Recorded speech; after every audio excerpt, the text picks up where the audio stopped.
Hey there, this is Vanessa DeBurle, and welcome to my channel, Affiliate Marketing Mastery, where you can learn to earn a passive income guilt-free. And what are we going to do today? 6 tips for writing killer subject headlines. Email marketing in your online business, whether it be affiliate marketing or any other area of online marketing, you need to have an email list and you need to have killer subject headlines. People get tons of emails every day and you want yours to stand out. So that's the one that they click. That's the one that they open. So I've got 6 tips here for you today that will help you increase your open rate where people will hit that button. Let's go ahead and get started. First, you want to have a sense of urgency. That's one tip. You're not going to use the same tip every time, obviously, but when people see something and there's a sense of urgency, like you have to open it now, you only have 6 hours, 24 hours left, people will be more apt to open it. Think of yourself with all of these tips. Which are the emails that you open? It gets me every time when they say my time is limited. And if for no other reason, I want to figure out, well, what is it? What is it that I have to look at that's going to disappear in 24 hours? And that brings me to the next one, a sense of curiosity, which that just created curiosity as well. But another way of sparking that curiosity would be to say something like, I can't believe what just happened. And you're like, well, what just happened? So something like that, something that's going to make them, you kind of give them a part of the story and then you finish the story of what happened in your email. So make sure it keeps them engaged as well. You don't want to spike that curiosity, get them to open it, and then they're disappointed. Make sure you follow through with that curiosity and make it awesome, and that will get them to continue to read that email.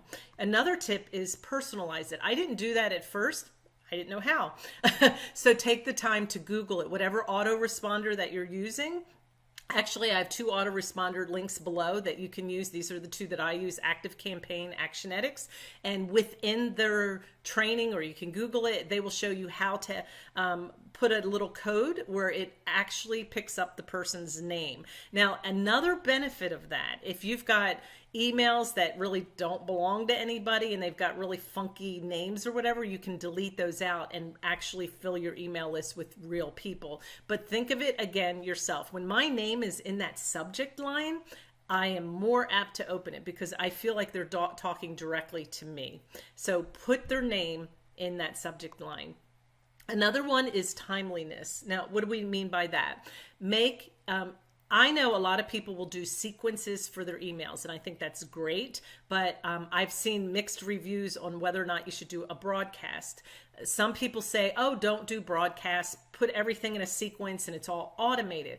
I think that's wonderful, but I think there is a lot to be said for things that are current. When you send out a broadcast, you're sending out something that's fresh and relevant and current, and that's what timeliness is. So let's say something current is going on, like the election, and there's something in there that you want to make a point about, you're going to connect your subject headline and talk about something that's trending right now. So timeliness, you definitely want to use in your broadcast. Bring a topic up. It could be something that's controversial or not, and put it in your subject headline so people will open it.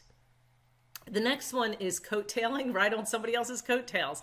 Find somebody in your industry that is very, very successful and then maybe put their name in there. So Gary Vaynerchuk is very popular in the online marketing industry. And you might say, can you believe what Gary V just said, or something like that? So you're coattailing and you're invoking curiosity as well. And then share something that he just said. You might even share his video. There's nothing wrong with that. And say, you know, you've got to look at this. And I just Googled it. I saw this and it's just really relevant. It's something that's going to help you. So use other people.